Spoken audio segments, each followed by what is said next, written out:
Hello my dear learners, আজকে আমরা জানবো ফ্রিকোয়েন্সির ব্যাপারে। ফ্রিকোয়েন্সি কি? ফ্রিকোয়েন্সি মানে আমরা এই ছবিটা দিয়ে বুঝতে পারবো খুব সহজেই। এটা একটা ওয়েভ, ঢেউ।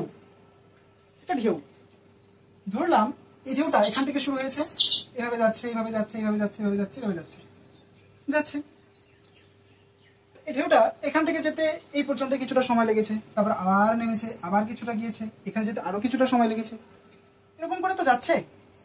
আমি ধরে নিলাম এই পয়েন্ট থেকে ঢেউটার এই পয়েন্টে যেতে ধরলাম 1 সেকেন্ড সময় লেগেছে।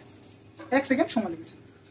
এই 1 সেকেন্ডের মধ্যে এই ঢেউটা একবার উঠেছে, একবার নেমেছে, আরো একবার উঠেছে, আর একবার নেমেছে। গেল। তো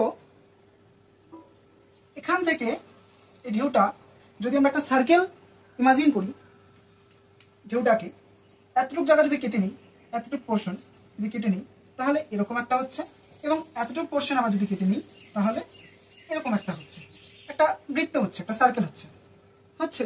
তো 1 সেকেন্ডে কোন একটা ওয়েভ যতবার এরকম পূর্ণ একটা সার্কেল করে, 1 সেকেন্ডে কোন একটা ওয়েভ যতবার এরকম পূর্ণ একটা সার্কেল করে তাকেই বলে ফ্রিকোয়েন্সি।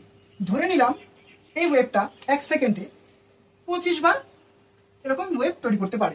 ফুল সার্কেল, এরকম একটা পোর্শন, এরকম একটা পোর্শন, টোটালটা নিয়ে একটা সার্কেল হচ্ছে।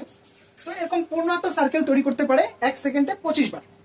তাহলে এর ফ্রিকোয়েন্সি হবে 25 এবং এর ইউনিট হবে হার্জ। এইচ জেড দিয়ে আমরা লিখে থাকি সাধারণত।